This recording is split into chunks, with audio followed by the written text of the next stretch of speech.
It's fine. It's fine. It's fine. We're fine. Everybody's fine. Everything's fine. Everything is fine. You fine. Oh, you're cute.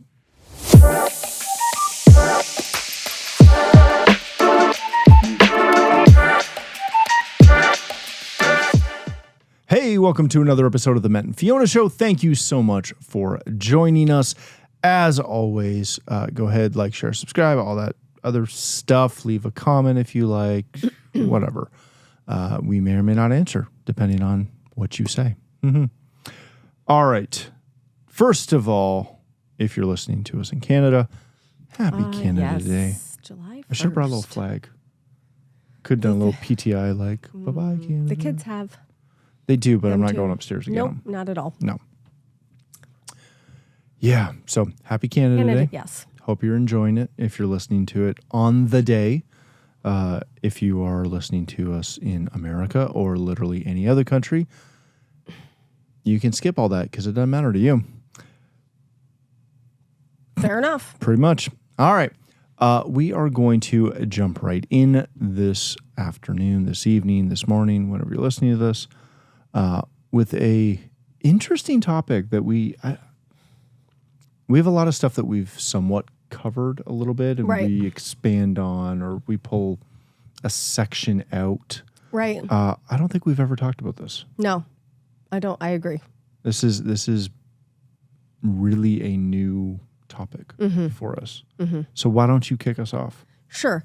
As always, our topics. Did it stem from a conversation we've had? It stemmed from a conversation, and this wasn't even stemmed from a conversation you and I had. This is something that we then later had the conversation because we always do. Yes. But again, just dealing with somebody else. Again, the real life practical side of things. A lot of times our topics do come from situations that we've encountered in dealing with people and whatnot. But the title of today is Sympathy or Breakthrough. And this is going back a few weeks, but, I was speaking with somebody, and it's not that they wanted counsel on how to deal with somebody, but they were having certain concerns, right? Yeah. And, it's good to be concerned about others. And as we were talking through the situation. Well, they were trying to figure out how to help their friend. Yeah. Right? How to provide some guidance, some encouragement, etc. Yeah. And this was not a dire situation by any means. It was just the fact that life sometimes beats up on you. Sometimes life throws you curveballs. Sometimes life throws you stuff that is very difficult to deal with. And been there, done that. We all have. We all have situations. And I just remember talking through it about how to be encouraging. And, it just came to the point of, well, we have an option and we have a choice, obviously, in everything. Yeah. And you can live in the woe is me moments. Right. Or you can find gratitude through the woe is me moments to get you through to the other side. And through our discussion, it came up, I was like, well, you either have an opportunity in every situation in how you handle it. And are you seeking sympathy from others? Yeah. Or are you expecting breakthrough? And a lot of times the way you look at a situation, the way you handle what's thrown at you, and again, we all fall. We all have difficult times. We all have moments that we're all dealing with stuff. Yeah, that kind of take us under. But do we live and stay in those woe is me moments? Because when we stay there, it causes sympathy from others. We get attention from others. Or do we take our focus off ourselves, off the situation, and through it, try to find a way that we can stay firm on God's word and expect breakthrough? Yeah. And, through the conversation, because again, we all have woe is me moments. And a lot of this stuff, in dealing with this is, I guess I could say because I've been there, done that. I've had those moments. Yeah. And one of the things that I've done, no matter what, in any situation in life, and again, it may not be immediate, I may have to take the time to get there, is regardless of what my situation looks like, you've got two ways to look at everything. One, you can look at the difficult part and the problem, or you can find or look and see what elements within that situation you're grateful for. Because even if they're minor, when you can look at and find moments in life of what you're grateful for, that attitude of gratitude can propel you towards breakthrough. But if you don't allow yourself to change your mindset, change your focus, you won't change your direction. Right. And, and again, it always comes back to this. We have more situations in life, but this is just an easy one. I remember when we were trying to have kids, in the first few years of it, I had a lot of woe is me moments. Yeah. And it was very difficult. The whole thing was difficult. But as I grew and changed and matured, I stepped out of that woe is me moment and I tried to focus on the fact, well, what am I grateful for? I have an incredible husband. We have a beautiful home. I've got a great church family. My God is awesome.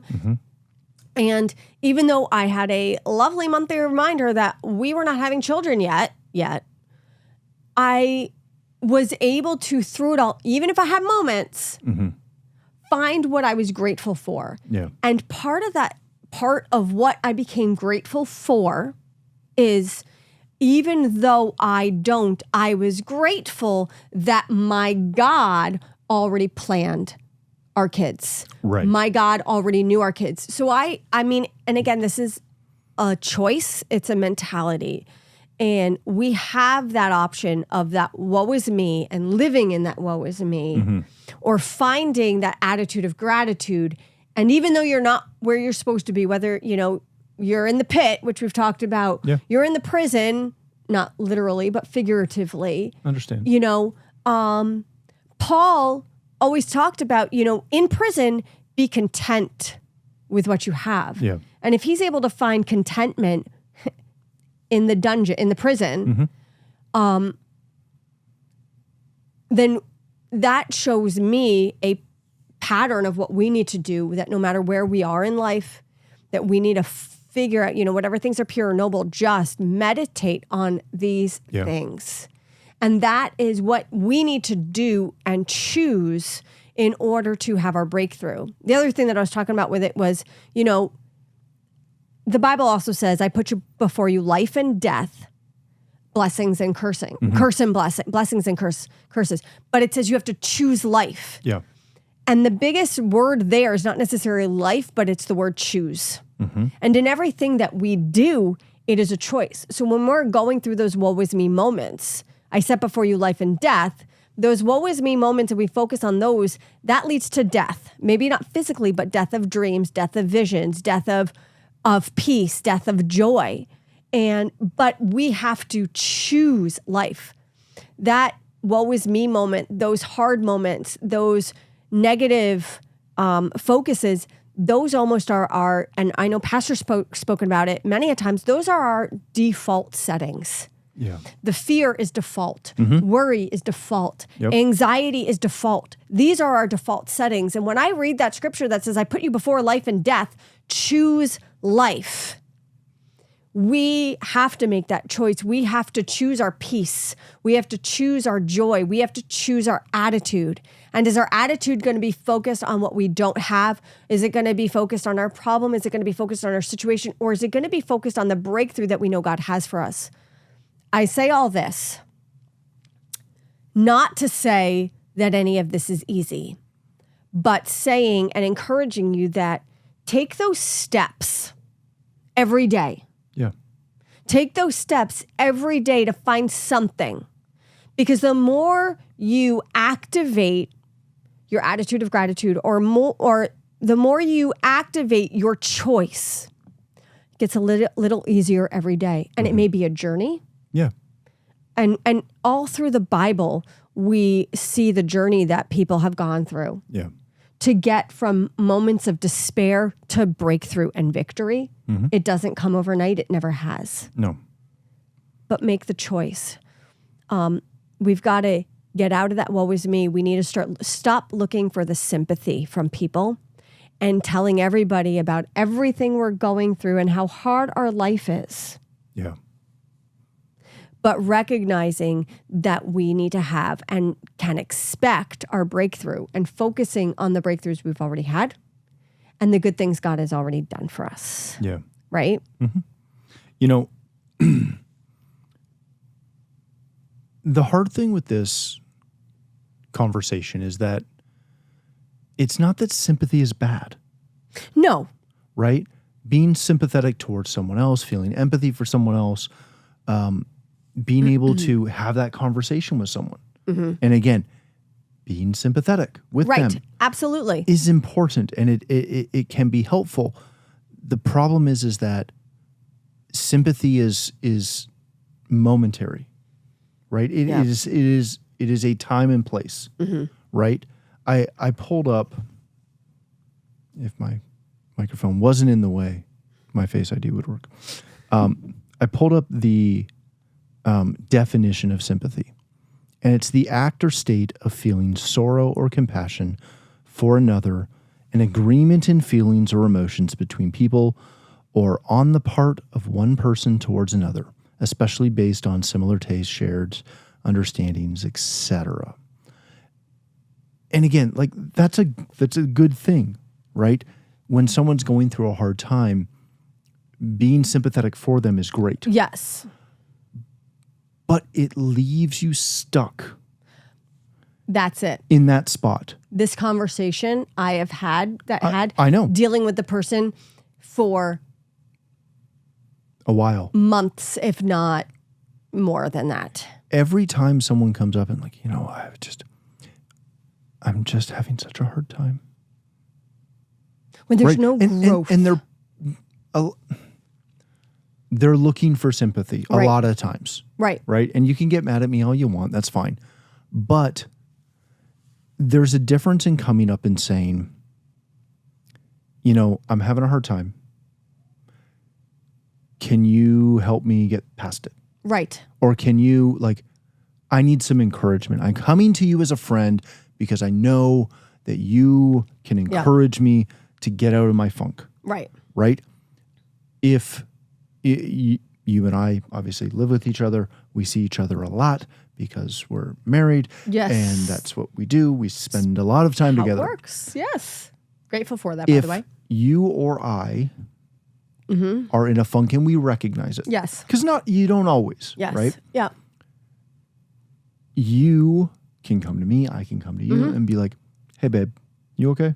Right. What do you need? How can I help? Yep. And sometimes I need a hug. Sometimes you need a hug. Sometimes you need an encouraging word. Right. Sometimes I need to be left alone. Sometimes I need to get out by myself and breathe. Exactly. Yeah. Right? But if since you brought that one up, if you need that, I need to run to Loblaws and just browse for 20 minutes. Yep. Because the kids have been the kids and they're all over you. If I want to browse, it's usually not Loblaws, but that's okay. Well, I'll let this one go. Yeah. My apologies. That's okay. Wherever you want to browse. For me, it's usually Home Depot because we don't have a Cabela's nearby. For me, it's HomeSense because we don't have anything else. Anywho. Yeah. Anyways, we digress. Yes. But if you need that time to get away, right? You need a moment. You need a break. Yep. If you come to me just looking for sympathy, what am I going to say to you? I'm going to say, oh, honey, I understand. Sometimes I need a break too. And it's hard when you need a break and you can't get a break. Sorry, I shouldn't laugh. Right? Again, that's being sympathetic. Right. Which there's a time and a place for that. But what you really need is honey, I need a break. And then for me to say, okay, why don't you run out and go browse at Loblaws? Well, then and I will take, I'll put the kids to bed. I'll take them for a walk, whatever it is. Yes. I can put action to that to allow you to get out of that funk. Now, I'm just going to say this. Mm-hmm. This is a very minor thing. And I understand that there are moments where it's a basic example. And super simplistic. Usually I won't even come to you and you're like, babe, you need some moments. I got the kids. You go. Yeah. Go breathe. But Get a coffee. If you're and go going breathe. through whatever you're dealing with, if you want to, as I choose my words not very carefully, if you want to wallow in that self-pity. Right. Well, that's for whatever the problem is, big or small, I hate to say it, but they're all very similar, right? If you want to wallow in that and you want someone to be a sympathetic ear, fine. Great. I'm very happy for you, and I will try to be that sympathetic ear because I'm not really that person. Right? I know. I'm not a super sympathetic person. Yeah. I don't have a lot of empathy. I have a pull yourself up, pull yourself together, let's stink and go. You have empathy for the major moments. 100%. You do. Yes. Thank you. Sorry, That's very kind of you. No, I'm just saying. I can see how people are going to think for those major moments. Fine. You can. Yeah, I guess you don't care. Not really. No, but for those major severe moments which happen, you definitely do have sympathy. Yeah. 100%. It's for the day to day. So let me give you of life is hard. Let me give you a aggressive example. Okay. I've got a buddy. I've known him for years. Okay. He got an out of the blue, serious medical report. Okay. And he called me and he said, "Hey, I need to tell you something." And I said, "Okay, shoot." And I thought it was something work related. Right. It was not. No. It was serious. Yes. Yeah. So I said, "Okay." He explained everything to me, and there was a moment. And I said, "Okay, what do you want me to do?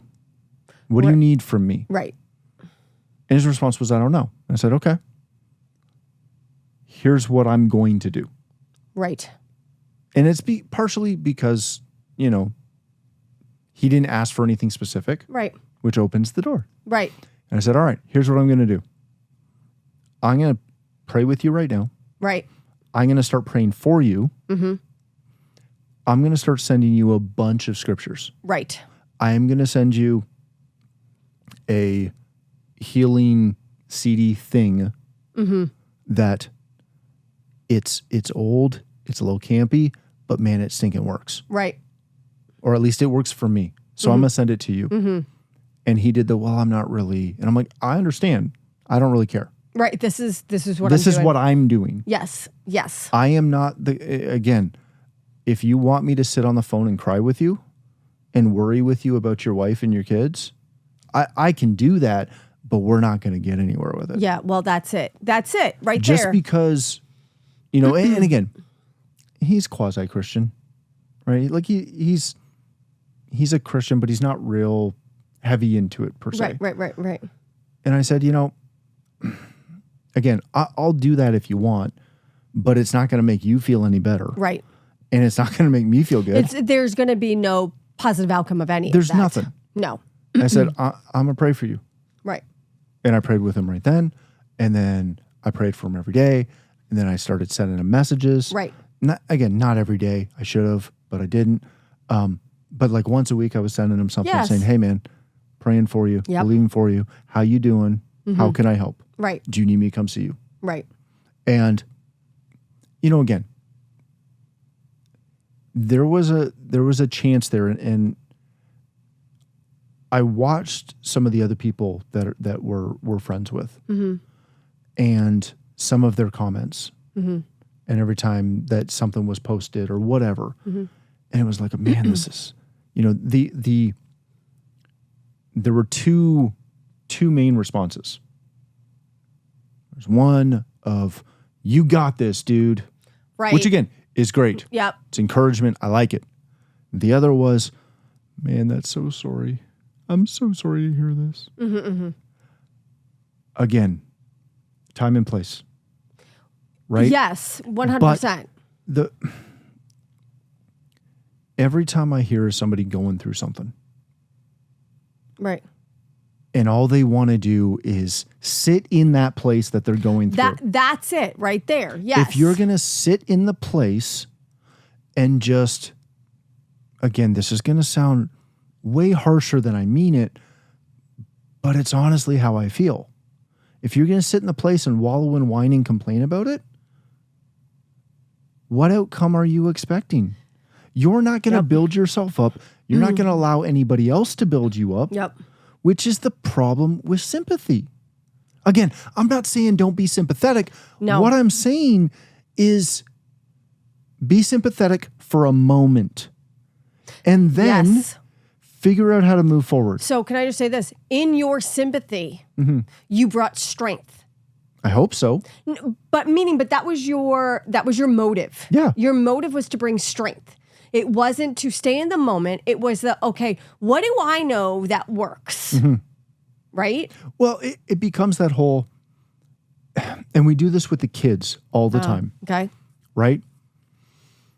They stub their toe. They hit their knee. They're kids. They do things. Yes. They hurt themselves. They fall. They get scratches. Yeah. So the other day we're in the pool and Cohen bumps his head. Oh. And like barely bumps his head. Caught the edge because he didn't realize how close he was to the edge. Like literally just dunk. And just like hopefully he's not hearing this one because he's not in bed yet. Because he would not like me telling you guys the story. So if you hear it, don't tell him. And he goes, ah! And he goes to you.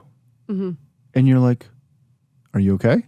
And I check the back of his head. There's no blood. There's no bump. There's nothing. No. I go, okay. All right. You good? You good? Like, what? Do you need to get out? If I sit there or tread there, yes, because we're in the pool. If I tread there and give him a hug and bawl with him, right, and do the, oh my gosh, I'm so sorry, oh, I can't believe you hit you, which is how I cry. It's okay being a messy crier.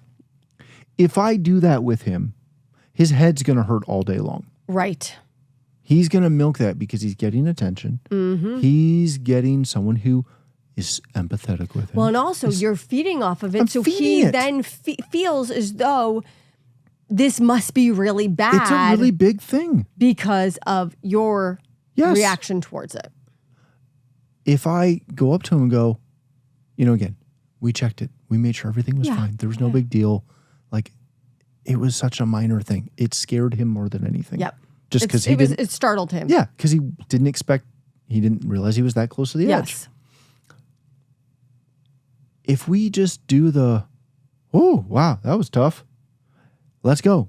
Yeah. And go back to playing whatever game we're playing. He bounces right back and he goes back to the game. Yes. And the fun and swimming laps and all the things. And he forgets about the minor little thing that if we continually draw attention to and live in that moment, all of a sudden he's got an ice pack and he's sitting on the side of the deck and he's not in the pool for the next 2 hours because he's working ice. So can I just add this? Yes, you can. In that moment, a very simple illustration, but the past remained in the past. We didn't pull it into the present. No, these are the situations that I look at all the time, right? And whether it's physical, mental, health related, right, whether it's job related, whether it's that friend you had that you're, dealing with, whatever, right? I got a buddy who he's incredibly successful, but my gosh, he continually bemoans a move he missed like 25 years ago. Oh, right. And every time that industry comes up in conversation, he is bemoaning the fact, oh, I could have made so much money. I could have made so much money. I missed it. And every time, and then he looks at you to see what you're going to say. Right. Every time, like clockwork. Like every 6 months this comes up. Well, yeah, okay.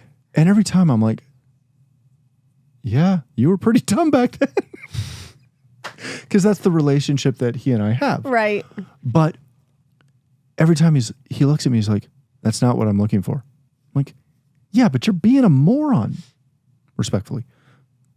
Like, but again, 25 years ago. He's bringing the past He's looking for into sympathy. the future. Yeah, he's looking for sympathy on this deal he screwed up 25 years ago. Right. When I didn't even know him. Right. And 25 later, he still wants your sympathy. He still wants sympathy for it. And again, he lost missed opportunity for a ton of money. But it's like, what are you going to do? You going to go back? No. And again, sympathy in the moment at the time, sure. Absolutely. But when it prevents you and holds you back from a potential breakthrough because you are so focused on your woe is me moment and seeking the attention for all your problems, you don't allow yourself to move forward. I've had, I don't want to say countless, but I've had a bunch of business things that I missed on. I whiffed on. Ditto. Right? And maybe not business things, but opportunities. Opportunities, stuff that could have happened. It is what it is. Right. Right? If I sit back and go, man, I can't believe we didn't do that. I can't believe we didn't win that bid on that job. That would have been awesome. Well, even just the little things with like the car, your Camaro, you wish you hadn't sold, right? I should have kept that. Can I get some sympathy for that? And by sympathy, I mean, can someone send me something? If you see something, say something. But it is one of the 78. Actually, no, it was 87. 87. My gosh, I got it backwards. That was weird. 87, cherry red. But coulda, shoulda, woulda. Yeah, I coulda, shoulda, you shoulda, and you woulda. But again, this whole thing stemmed from and I got a little. Did you get fired up? In an encouraging way. Yes. For the fact that when I see something that's holding people back, I don't want them to stay there. Especially when they're coming to you asking for help. Yes. In whatever, method they are. Or when I know somebody should be more of an encouragement in a situation. Yeah. Having that pity party together continually over and over again with somebody doesn't get you anywhere. Yeah. No. It doesn't build you. We are called to esteem one another. That's what we are called to do. Build each other up. We're supposed to build each other up. Yeah, propel people forward. Yes. Yep. And there's another one I'm thinking of, and I can't pull it. Provoke each other to good works. Right. This is what we're supposed to do. Yeah.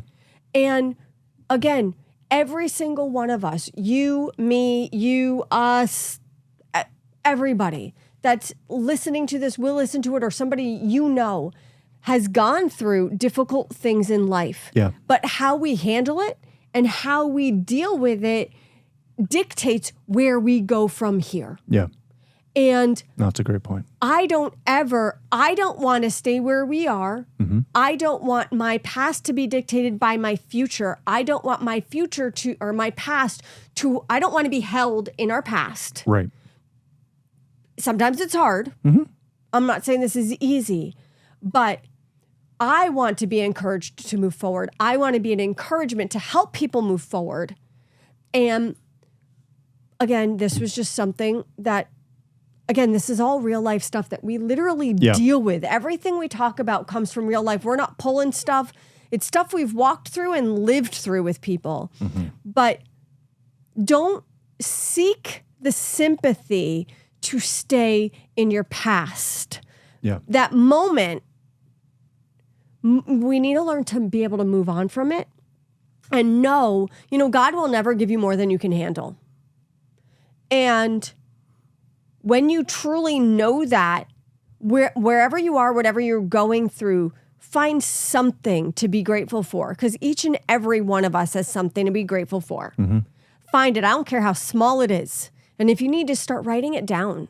And there's been times where I've done that, where I just have to sit down and 3 things a day, just 3 things I'm grateful for. to train my mind so that I can take that opportunity each and every day to choose life, to make that choice, because it is a choice.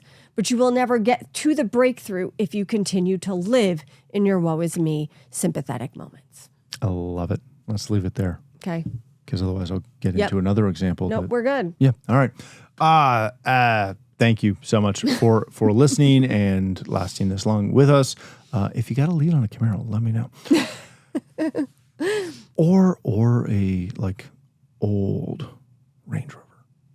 Yeah. Interesting. Well, no, sorry, not Range Rover, Land Rover. Okay, can we throw out Defender. 65, 66 Mustang? Sure. I mean, if we're throwing stuff out there. All right. Sure. But I don't know where we're putting any of these. I don't know either, but this is where we're leaving it. Yeah, we're leaving it here. Leaving it here. All right. Thank you again for watching. As always, like, share, subscribe, share it with your friends. Help us out with that as much as you want to. Otherwise, we will see you next week on another episode of the Matt and Fiona Show. Happy Canada Day. Bye-bye now. Yes, bye now.